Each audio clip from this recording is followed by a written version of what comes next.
So yun, alright mga kaibigan, vlog na naman tayo. Panibagong araw, araw ngayon ng Sabado. So magsasahod na si Boboy. Boboy!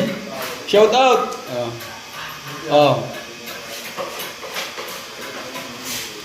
Ito na yung update ng gawa namin mga kaibigan. Patapos na rin ito. Bali, nakapag-primer na rin kami dito sa kitchen. Ito, wala tong pintura. Yung tatamaan niya ng kabinet. Ito po kasi pinapamansilyahan natin para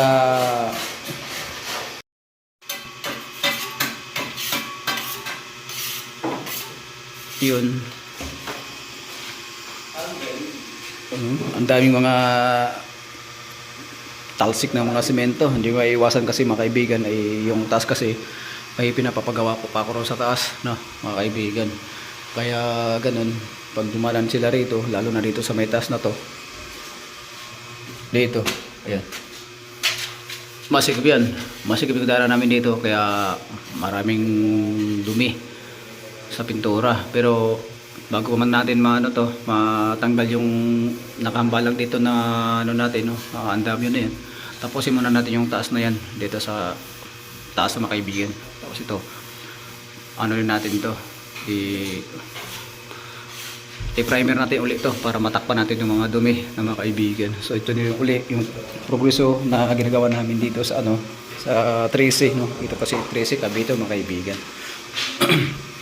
Tapos na rin namin ito pa primer dito. Yan. At ulitin ko ulit itong linya, natin, no, runner na natin itong ceiling. So ibaba pa natin ng konti yan, no? Bali dito meron tayo ditong puntos, no? Ayan, ibaba pa natin yan para i-coveran itong beam kasi yun ang suggestion na may-ari. Din dito may portion dito yan, mag-coblite, no? Drop lang tayo dito ng drop lang tayo dito ng 10 cm mga kaibigan. So yun, ito si Boboy na gano'n na masilya.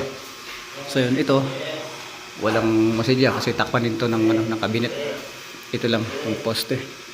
At ito, no, na-primer na rin natin to. Itong taas ng CR. Ayun. Ganoon din dito. May mga kulang na mga tiles, so ayusin din natin to, no. Yung kompleto na rin yung mga plastic door natin, ay ikabit na rin natin mga kaibigan. So yun. Ito yung storage room mga kaibigan. Yun. Kasi tayo sa taas. Ipapakita ko sa inyo. Yan.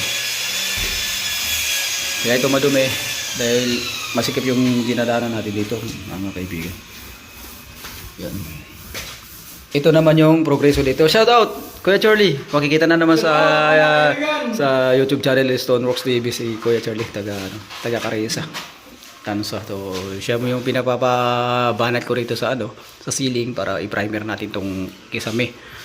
So yun, pag na natin to, may second coating na natin to ng primer natin. Tatapusin natin to i-top coat ng semi-gloss para ito matanggal natin tong dito, mga kahoy na hinapakan. Para ito may repair na namin ito mga kaibigan. So itong pader na to, maiwan muna to, itong parte na to kasi dito dadaan yung hahakot ng mga adhesive, etc. para sa tiling works namin mga kaibigan. So lastly, mapapansin niyo, nililiot pa lang namin to, no. Ito, may mga partition na rin tong mga mga stud. 2x3 pa lang ginamit namin dito. Makikita niyo at mapapansin, no, nung unang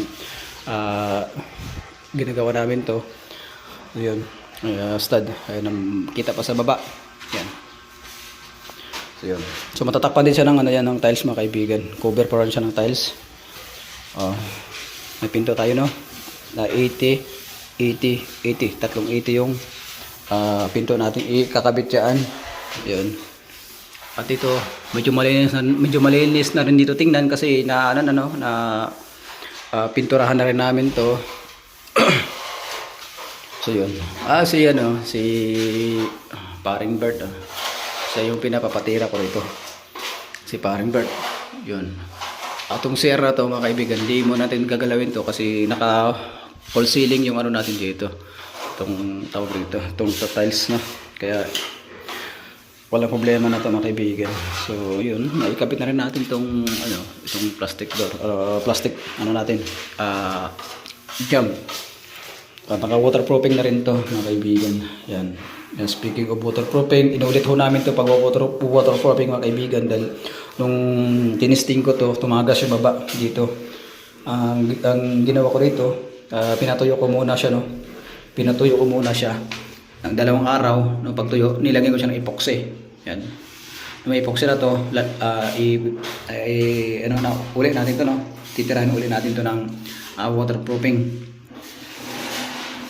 Ngayon, itong mga nakabakan na mga kaibigan, mga linya ng kuryente yan, packet dito sa taas. Yun, ito supply sa sa heater. Ito yung linya ng heater mga kaibigan, bali single point lang ilalagay natin diyan. Ito yung kanyang cold. Yan. Ito yung lagay ng mga sabon o either shampoo o kahit ano. Mga switches na rito. Yan, wala lang ilaw kasi hindi pa natin ito na lagyan ng ng ilaw. At ito yung likod, no? Ito yung likod mga kaibigan. Ayan.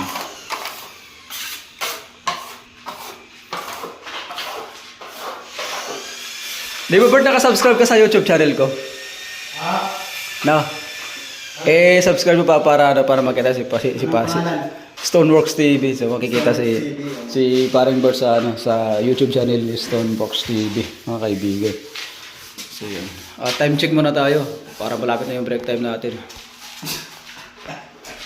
2:46 no? 2:46, malapit na yung break time namin dito.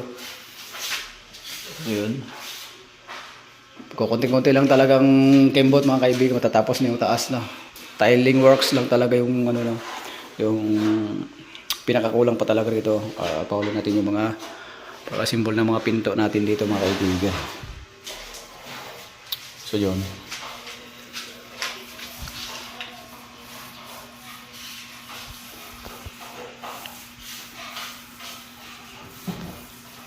At dito naman sa terrace mga kaibigan, nakapag CHB laying na rin tayo.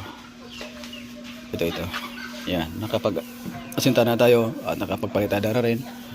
Yan. At pag umukay na yung client namin sa pinag-uusapan dito sa bubong, kasi naka polycarbonate kasi ito mga kaibigan. So matutuloy na to. Ito na lang yung namin dito. Huling gagawin o sakasakali at saka yung sa baba. Tawag rito. Yung fence of gate. Pinaka-gate nila mga kaibigan. At itong itong framing ng bintana namin, ikakabit pa ho namin to, no. Andun na yung mga sealant dyan sa baba mga kaibigan.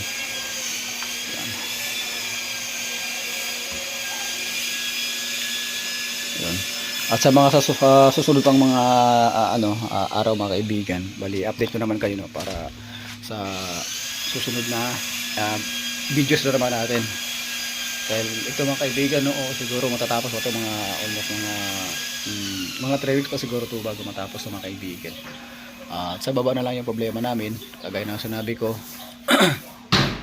tiling works at may kukunting repair yung sa baba. So yun, sa mga hindi pa nakaka-subscribe at nakakakilala kay Stoneworks TV, so masilaw dito mga kaibigan.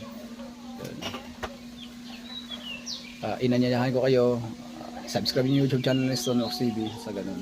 Matutunan nyo at may makukuha kayong kalaman tungkol sa construction for mga kaibigan. Kung paano at kung anong dapat gawin, ang materials, estimating measurement. So yun, magandang hapon sa inyo lahat. Yan.